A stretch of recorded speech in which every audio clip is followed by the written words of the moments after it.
Dandavat, welcome devotees. We are reading today from Mahaprabhu's, from the Chaitanya Charitamrita and the pastimes. The Lord travels to Vrindavan. We left off, he had reached Mathura city and there was an ecstatic kirtan, and one brahmana fell down at the lotus feet of the Lord, became ecstatic and joined in the kirtan, and the Lord began to question. After the ecstatic kirtan, the Lord began to question the brahmana. Amangiram taram dasya gyanangana shalakaya chakshunamitam tasmai shri gurave namaha.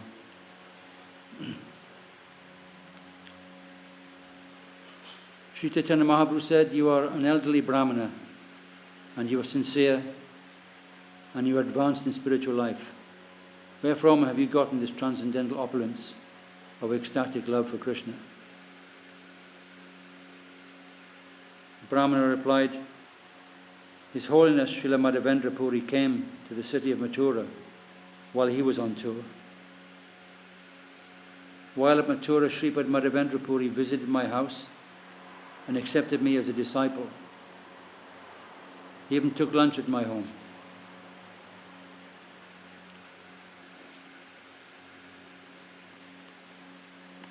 After installing the deity of Gopal, Sri Madhavendra Puri rendered him service. That very deity is still being worshipped at Govardhan Hill. As soon as Chaitanya Mahaprabhu heard about Madhavendra Puri's relationship with the brahmana, he immediately offered obeisances at his feet. Becoming fearful, the brahmana also immediately fell at the Lord's feet.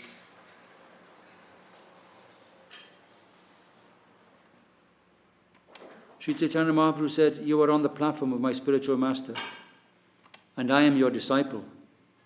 Since you are my spiritual master, it is not befitting that you offer me obeisances." It's extraordinary. Upon hearing this, the brahmana became afraid. He then said, "Why do you speak like this? You are a sannyasi. Upon seeing your ecstatic love, I can just imagine that you must have some relationship with Madhavendra Puri. That is my understanding. This kind of ecstatic love can be experienced only when one has a relationship with Madhavendra Puri. Without him, even a scent of such transcendental ecstatic love is impossible."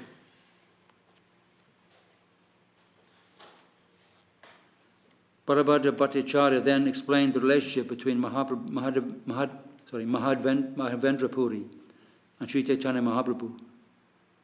After hearing this, the brahmana became very pleased and began to dance. The brahmana then took Sri Chaitanya Mahaprabhu to his home and, out of his own free will, began to serve the Lord in various ways. He asked Balabhadra Bhattacharya to cook Sri Chaitanya Mahaprabhu's lunch. At that time, the Lord smilingly spoke as follows.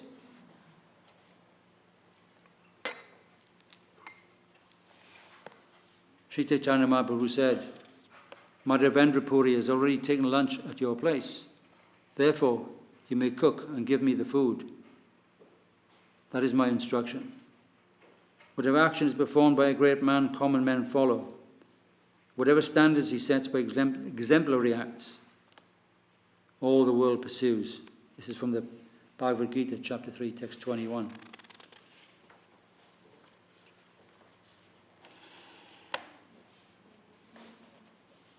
The brahmana belonged to the Sanodhiya brahmana community, and a sannyasi does not accept food from such a brahmana. In northwestern India, Vaishyas are divided into various subdivisions. Srila Bhaktivinoda Thakur points out that they are divided into Agaroyala, Kalayara, and Sanoyada. Out of them, the Agaroyalas are supposed to be first-class Vaishyas, and the Kalayaras and the Sanoyadas are considered lower due to their occupational degradation. The Kalayaras generally take wine and other intoxicants. Although they are Vaishnavas, they are considered to belong to a lower class.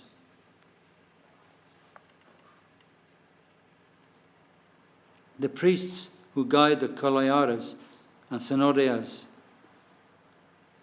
are called Sanodaya Brahmanas. Srila Bhaktivinoda Thakur states that the word Sanayada in Bengal indicates Suvarna Vanik. In Bengal, there are priests who guide the Suvarna Vanik community, which is considered a low class.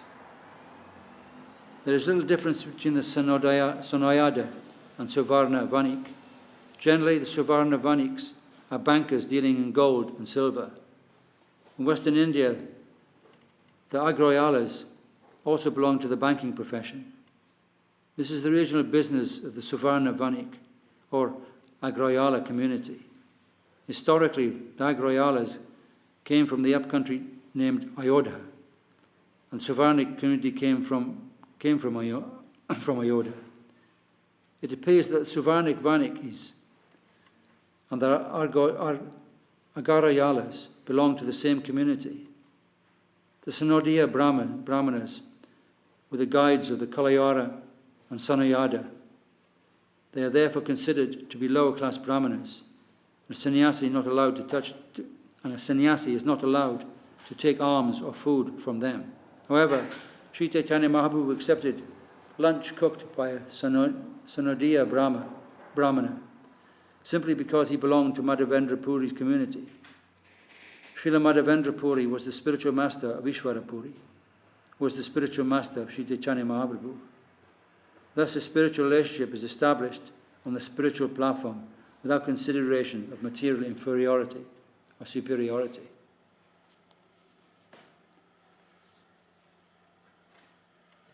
Although the Brahmana belonged to the Sanodaya community, Srila Madhavendra Puri saw that he behaved like a Vaishnava and therefore accepted him as his disciple. The food he cooked was also accepted by Madhavendra Puri. Therefore, Sri Chaitanya Mahaprabhu willingly requested food from the Brahmana, and the Brahmana, feeling a natural humility, began to speak as follows. It is a great fortune for me to offer you food. You are the Supreme Lord, and being in the transcendental position, you are not restricted in any way. Ch.Ch. Guru Granga Radhagiri Daju Ki Jai.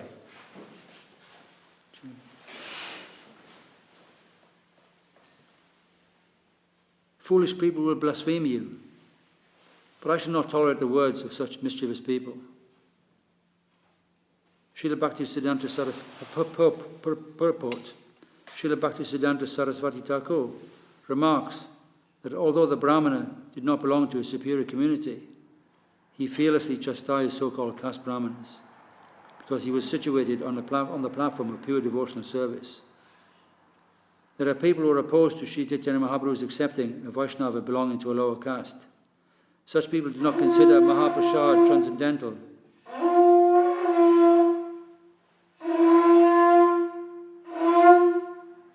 Shri Guru Guranga Radhagiri Daju Ki Jai.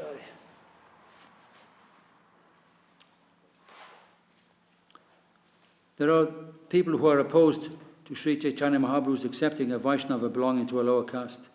Such people do not consider Mahaprasad transcendental. Therefore, they are described here as murka, foolish, and dushta, mischievous. A pure devotee has the power to challenge such high caste people, and his brave statements are not to be considered proud or puffed up. On the contrary, he is to be considered straightforward. Such a person does not like to flatter a high-class brahmanas who belong to the non-Vaishnava community.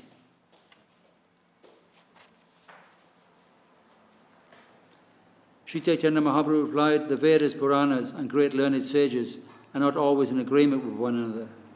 Consequently, there are different religious principles. Unless one comes to the absolute truth, there is no possibility of agreement. Nasav rishi yasya matam nabhinam. It is said that a great learned scholar or sage cannot be exalted unless he disagrees. On the material platform, there is no possibility of agreement. Therefore, there are different kinds of religious systems. However, the Absolute Truth is one, and when one is situated in the Absolute Truth, there is no disagreement. On that Absolute platform, the Supreme Personality of Godhead is worshipable. As stated in the Bhagavad Gita, Bhakti mam abhijanati yavan yashasmi tatvataha. It's in the Bhagavad Gita, chapter 18, text 55. On the Absolute platform, the worshipful deity is one, and the process of worship is also one. The process is bhakti.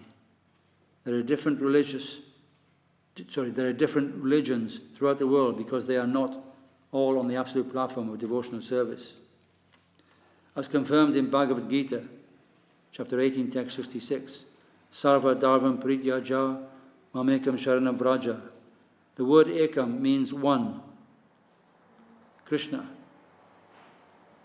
On this platform, there are no different religious systems. According to Srimad Bhagavatam, Dharma Projihita Kataivotra. On the material platform, religious systems are different. Srimad Bhagavatam describes them from the very beginning as Dharma Kataiva, cheating religions. None of these religions are actually genuine. The genuine religious system is that which enables one to become a lover of the Supreme Personality of Godhead. In the words of Srimad Bhagavatam, Savai Punksham Paro Dharmo Yato Bhakti Adokshaje Aituki Apara Pratihata Yayatma Suprasidati. The supreme occupation Dharma for all humanity is that by which men can attain to loving devotional service and to the transcendental Lord. Such devotional service must be unmotivated and uninterrupted in order to completely satisfy the self. On this platform, there is nothing but the service of the Lord. When a person has no ulterior motive, there is certainly oneness and agreement of principles. Since everyone has a different body and mind, different types of religions are needed. But when one is situated on the spiritual platform, there are no bodily or mental differences.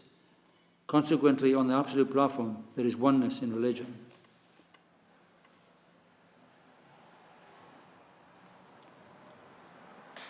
Dharmastapana hetu sadura vyavahara puri goshanira ye acharana se dharma sara.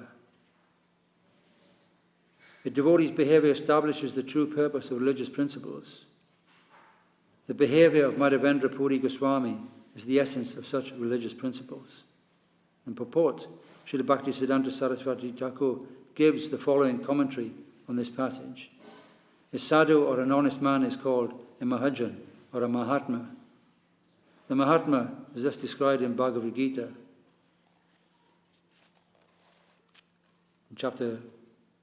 Bhagavad Gita is chapter 9, text 13. Mahatmanas tu mam partha daivam praktim ashritaha pajanti anya manaso yanatva bhutadim avayayam. O son of Prita, those who are not deluded, the great souls, are under the protection of the divine nature. They are fully engaged in devotional service because they know me as the Supreme Personality of Godhead, original and inexhaustible. In the material world, the word Mahatma is understood in different ways by different religionists. Mundane has also come up with different angles of vision. For the conditioned soul busy in sense gratification, the Mahajan is recognized according to the proportion of sense gratification he offers. For instance, a businessman may consider a certain banker to be a Mahajan, and karmis desiring material enjoyment may consider philosophers like Jaimini to be Mahajans. There are many yogis who want to control the senses. For them, Patanjali Rishi is a Mahajan. For the Gyanis, the atheists, Kapila, Vashishta, Durvasa, Dattatreya, and other impersonate philosophers are Mahajans. For the demons, Hiranyaksha, Hiranyakashipu, Ravana, Ravana's son, Meghanada, Jarasandha, and others are accepted as Mahajans. For materialistic anthropologists, speculating on the evolution of the body, a person like Darwin is a Mahajan. The scientists, who are bewildered by Krishna's external energy, have no relationship with the Supreme Personality of Godhead, yet they are accepted by some as Mahajans. Similarly, philosophers, historians, literary men, public speakers, and social and political leaders are sometimes accepted as Mahajans. Such Mahajans are respected by certain men who have been described in Srimad Bhagavatam. Shva vid varahostra karaihi sangstutaha purusha pashuhu nayat karma patopeto jatu nama gada grajaha. Men who are like dogs, hogs, camels, and asses praise those men who never listen to the transcendental pastimes of Lord Krishna, the deliverer from evils. Thus, on the material platform, animalistic leaders are worshipped by animals. Sometimes physicians, psychiatrists, and social workers try to mitigate bodily pain, distress, and fear, but they have no knowledge of spiritual identity and are bereft of a relationship with God. Yet they are considered Mahajans by the illusioned. Self-deceived persons sometimes accept leaders or spiritual masters from a priestly order that has been officially appointed by the codes of material life. In this way, they are deceived by official priests. Sometimes people accept as Mahajans those who have been misdesignated by Srila Vrindavan Das Thakur as Danga Vipras, impostor Brahmanas. Such impostors imitate the characteristics of Srila Haridas Thakur, and they envy Haridas Thakur, who is certainly a Mahajan. They make great artificial endeavors, advertising themselves as great devotees of the Lord or as mystic hypnotists, knowledgeable in witchcraft, hypnotism, and miracles. Sometimes people accept demons like Putana, Trinavarta, Vatsa, Baka, Akasura, and Denuka, Kaliya, and Pralamba. Some people accept imitators and adversaries of the Supreme Personality Godhead, such as Pundraka, Srigala, Vasudeva, the spiritual master of the demons, Shukracharya, or atheists like Charvaka, King Vena, Sugata, and Arhat. Such people have no faith in Ch.Ch. Mahaprabhu as the Supreme Personality of Godhead. Rather, they accept godless cheaters who present themselves as incarnations of God and cheat foolish people within the material world by word jugglery. As many rascals are accepted as Mahajans. In this material world, a person may be famous as a karma vira, a successful fruitive worker, or one may be successful, very successful, in performing religious duties, or he may be known as a hero in mental speculation, jnana vira, or he may be a very famous renunciant. In any case, Srimad Bhagavatam gives the following opinion in this matter. Nehayat karma dharmaya na viragaya kalpate na tita pada sevayai jivanapi mrito hisaha.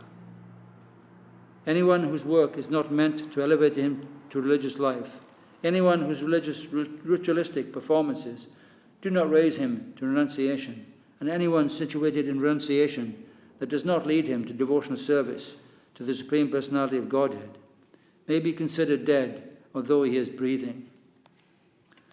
The conclusion is that all pious activity, fruitive activity, religious principles, and renunciation must ultimately lead to devotional service. There are different types of processes for rendering service. One may serve his country, people, society, the Varnashram Dharma, the sick, the poor, the rich, women, demigods, and so on. All this comes under the heading of sense gratification or enjoyment in the material world.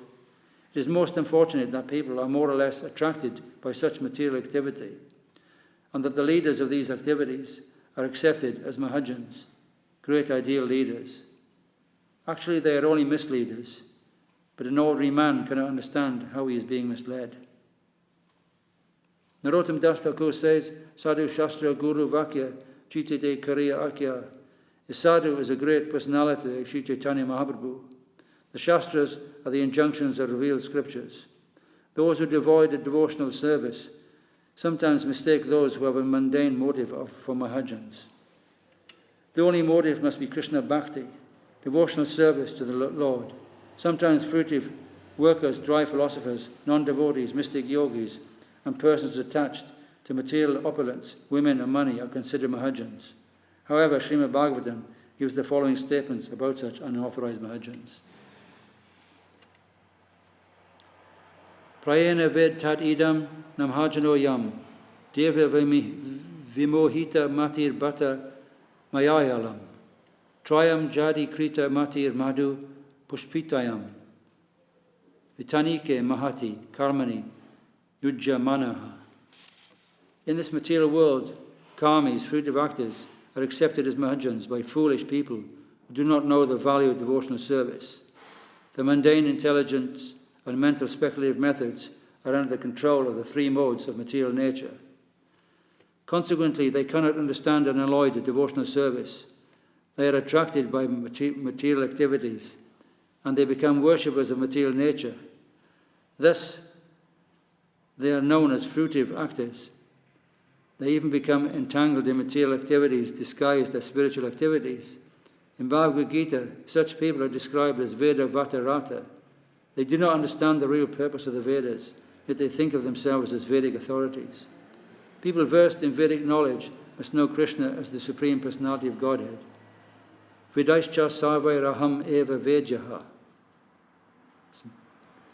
A man covered by illusion cannot understand the proper way. Therefore, Sri Chaitanya Mahaprabhu says, Dharma stapana hetu sadura vyavahara. The behavior of a devotee is the criterion for all other behavior. Sri Chaitanya Mahaprabhu himself followed the devotional principles and taught others to follow them. Puri Goshanira Yacharana Say Dharma Sara. Sri Chaitanya Mahaprabhu personally followed the behavior of Madhavendra Puri and advised others to follow his principles. Unfortunately, people have been attracted to the material body since time immemorial.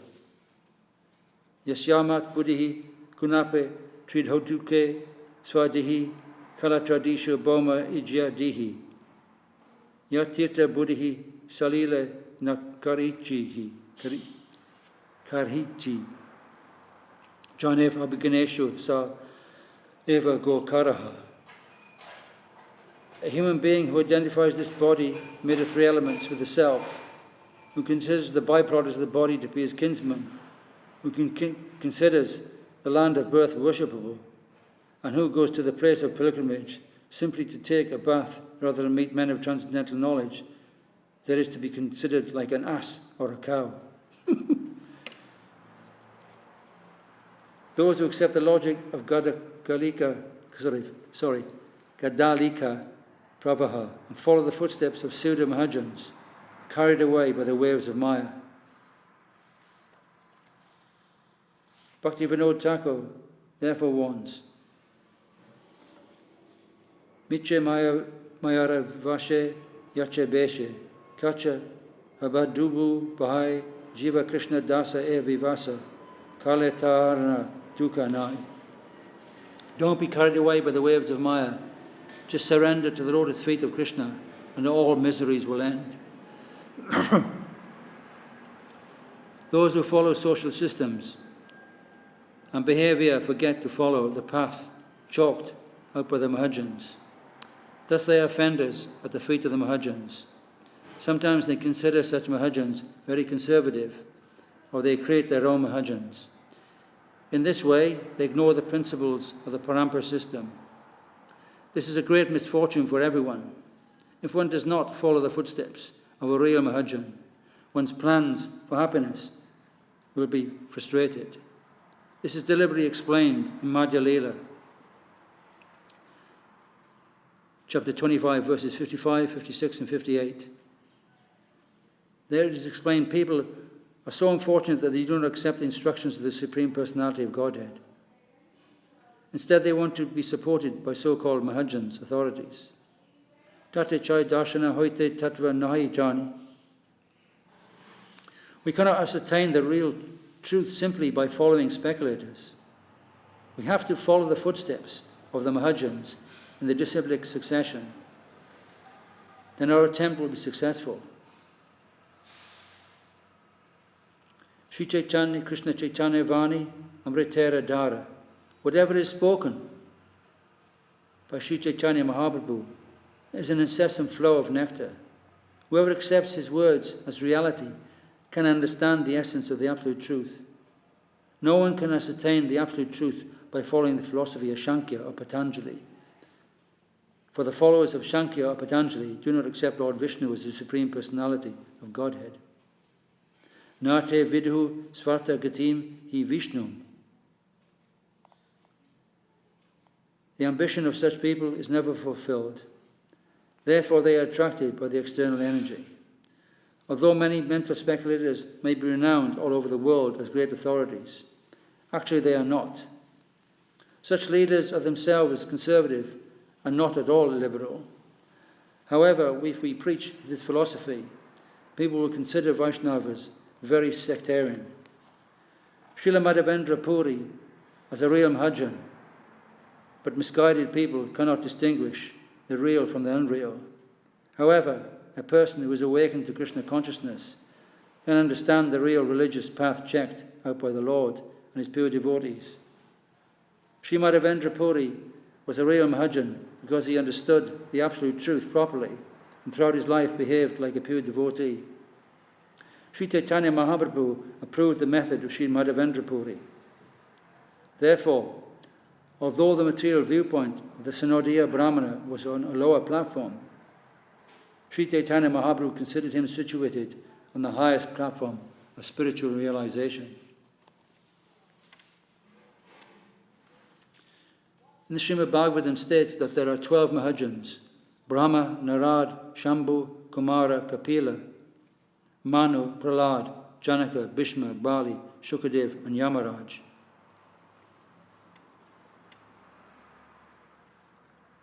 To select our Mahajans in the Gaudiya Sampradaya, we have to follow in the footsteps of Sri Chaitanya Mahaprabhu and his representatives. His next representation is Sri Svarup Damodar Goswami. The next are the 6 Goswamis: Sri Rupa, Sri Sanatan, Bhatta Raghunath, Sri Jiva, Gopala Bhatta, and Dasa Raghunath. The follower of Vishnu Swami was Sridhara Swami, the most well-known commentator on the Srimad Bhagavatam. He was also a Mahajan. Similarly, Chandidasa, Vidyapati, and Jayadev were all Mahajans. One who tries to imitate the Mahajans just to become an imitative spiritual master is certainly far away from following in the footsteps of the Mahajans. Sometimes people cannot actually understand how a Mahajan follows other Mahajans. In this way, people are inclined to fall from devotional service.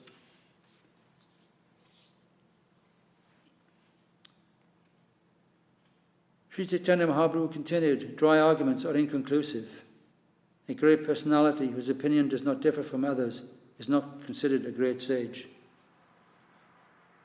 Simply by studying the Vedas, which are variegated, one cannot come to the right path by which religious principles are understood.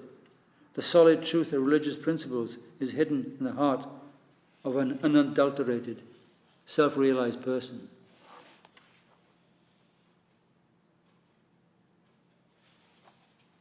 Consequently, as the Shastras confirm, one should accept whatever progressive path the Mahajans advocate. This verse is a very famous verse, actually. It was spoken in the by Yudhishthira Maharaj in the Mahabharata and the Vana Parva. It's chapter 313, text 117 of the Vana Parva.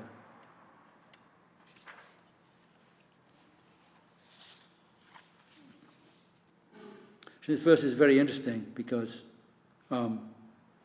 simply by studying Vedas, which are variegated, one cannot come to the path which religious principles understood.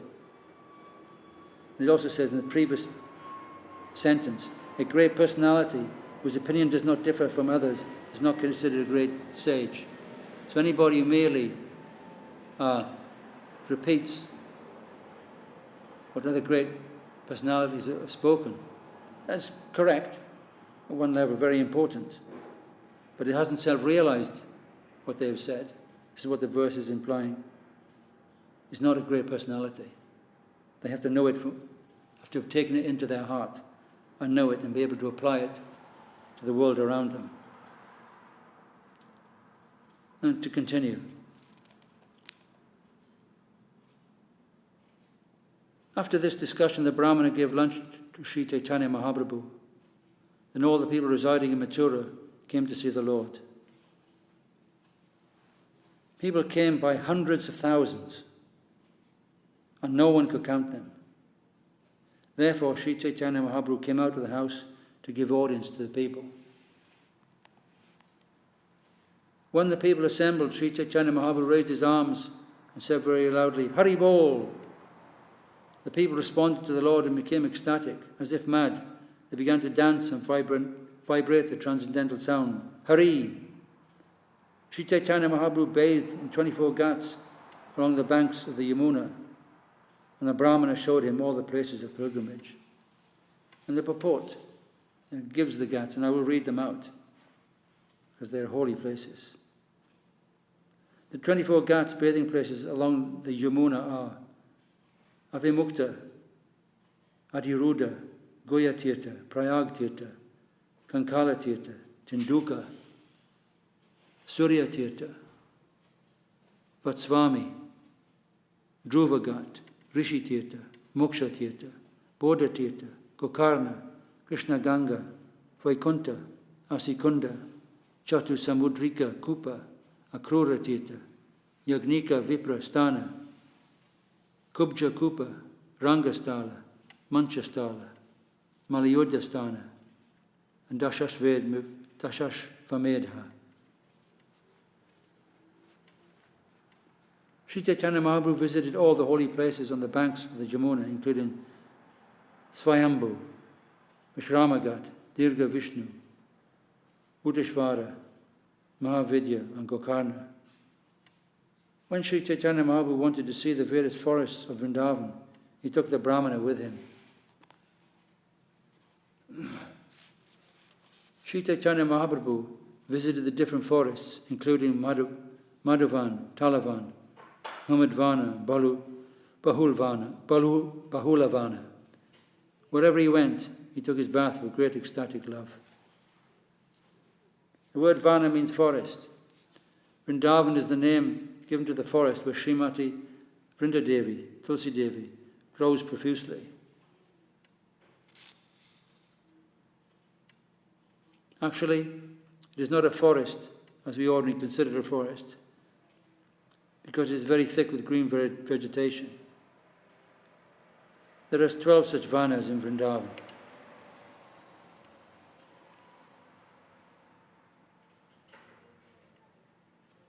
Some are located on the western side of the Yamuna, and others on the eastern side.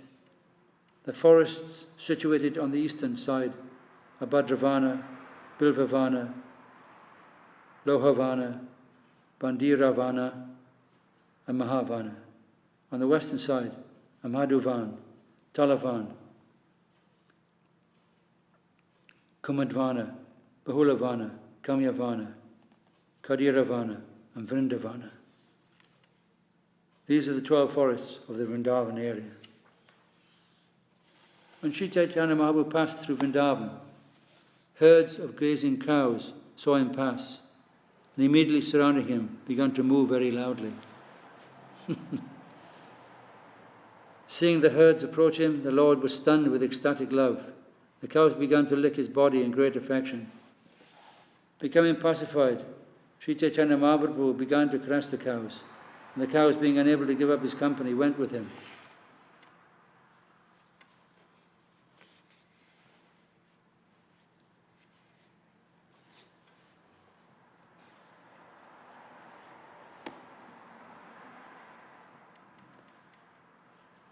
It was with great difficulty that the cowherd men were able to keep the cows back. And when the Lord chanted, all the deer heard his sweet voice and approached him. When the does and bucks came and saw the Lord's face, they began to lick his body. Not being at all afraid of him, they accompanied him along the path. Bumbles, bees, and birds, like the parrot and the cuckoo, all began singing loudly on the 5th note, and the peacocks began to dance in front of the Lord. Upon seeing Sri Chaitanya Mahaprabhu, the trees and creepers of Vrindavan became jubilant. Their twigs stood up, and they began to shed tears of ecstasy in the form of honey.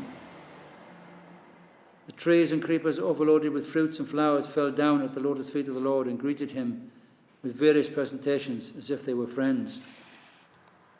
So all the moving and non-moving living entities of Vrindavan became very jubilant to see the Lord. It was as if friends were made happy by seeing another friend. Seeing their affection, the Lord was moved by ecstatic love. He began to sport with them exactly as friends sport with another friend.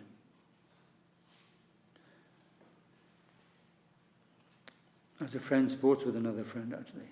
Thus, he voluntarily came under the control of his friends.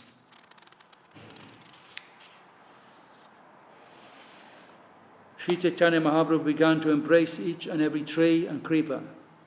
They began to offer their fruits and flowers as if in meditation. The Lord's body was restless, and tears, trembling in jubilation, were manifest. He said very loudly, "Chant Krishna, chant Krishna." All moving and non-moving creatures began to vibrate the transcendental sound of Hare Krishna, as if they were echoing the deep sound of the Chaitanya Mahaprabhu. The Lord then clasped the necks of the deer and began to cry. There was jubilation manifest in the bodies of the deer, and tears were in their eyes. When a male and female parrot appeared on the branches of a tree, the Lord saw them and wanted to hear them speak. Both parrots flew into the hand of the Lord and began to chant the transcendental qualities of Krishna, and the Lord listened to them.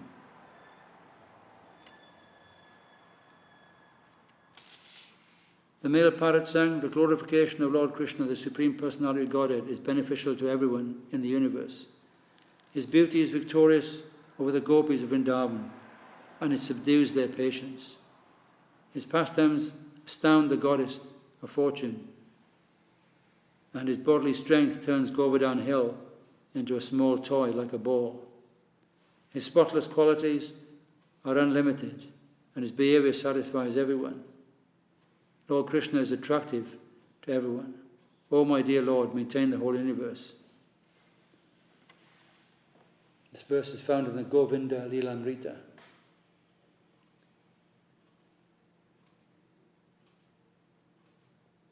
Lord lives in the heart of every living entity and gives them ecstatic joy from within. When they hear him from without, they became ecstatic.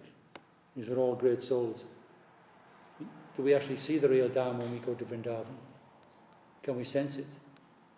We have to ask ourselves how covered our Mayic layer of illusion is. Do we experience anything like this? We have to pray for that. After hearing this description of Lord Krishna from the male parrot, the female parrot began to recite the description of Srimati Radharani. This is very confidential. The female parrot said, "Srimati Radharani's affection, her exquisite beauty and good behavior, her artistic dancing and chanting, and her poetic compositions are all so attractive that they attract the mind of Krishna, who attracts the mind of everyone in the universe." This is again from the Govinda Lilamrita. Therefore, the male parrot said, "Krishna is the enchanter of the mind of Cupid." He then began to recite another verse.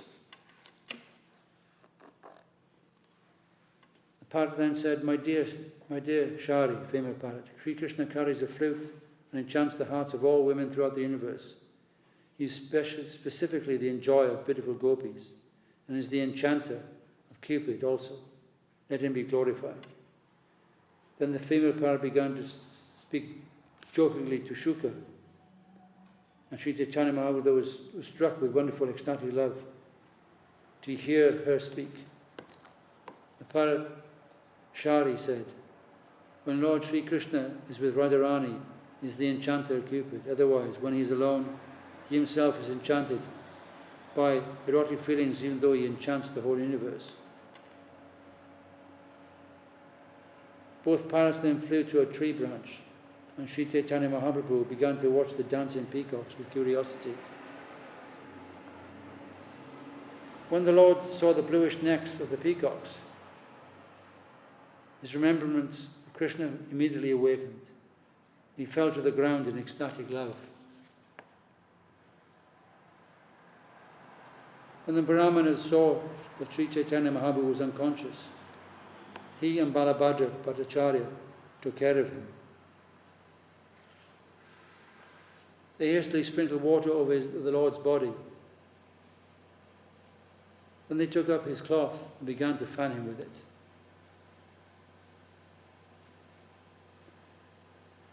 Then they began to chant the holy name of Krishna into the Lord's ear. When the Lord regained consciousness, he began rolling on the ground. When the Lord rolled on the ground, sharp thorns injured his body. Taking him on his lap, Balabhadra Bhattacharya pacified him. Sri Chaitanya Mahaprabhu's mind wandered in ecstatic love of Krishna. He immediately stood up and said, "Chant, chant." Then he himself began to dance.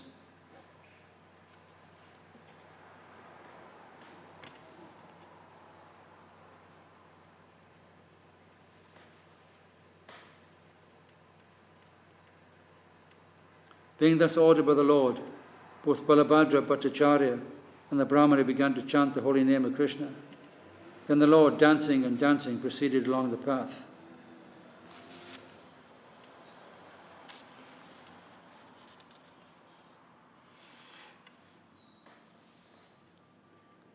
The Brahmana was astounded to see the symptoms of ecstatic love exhibited by Sri Chaitanya Mahaprabhu. He then became anxious to give the Lord protection.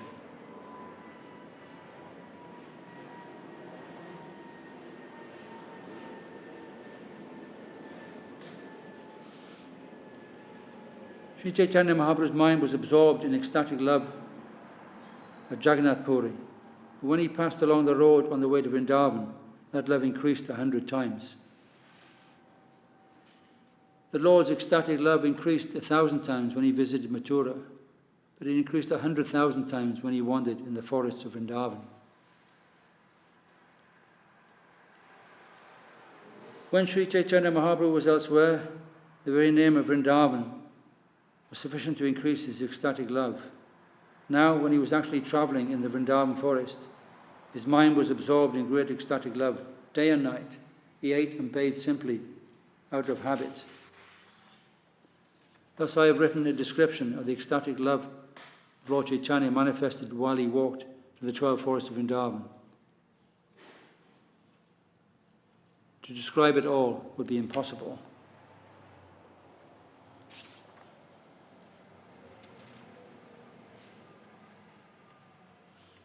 Lord Ananta writes millions of books elaborately describing the transformation of ecstatic love experienced by Sri Chaitanya Mahaprabhu in Vrindavan. Since Lord Ananta himself cannot describe even a fragment of these pastimes, I am simply pointing out the direction. The whole world became merged in the inundation of pastimes of Sri Chaitanya Mahaprabhu.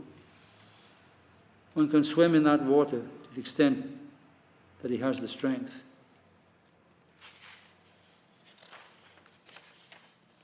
Praying at the lotus feet of Sri Rupa and Sri Raghunath, always desiring their mercy, I, Krishna Das, narrate Sri Chaitanya Charitamrita, following in their footsteps. This ends the Bhaktivedanta purports to the Sri Chaitanya Charitamrita, Madhya Lila, 17th chapter, describing the Lord's travelling to Vrindavan. Jai Chaitanya Charitamrita ki jai, Jai Sanodya Brahmin ki jai, Jai Sri Chaitanya Mahaprabhu ki jai, Jai all devotees ki jai. So that ends the class, the reading rather. And now, thank you for listening. All glory, all praises to you all.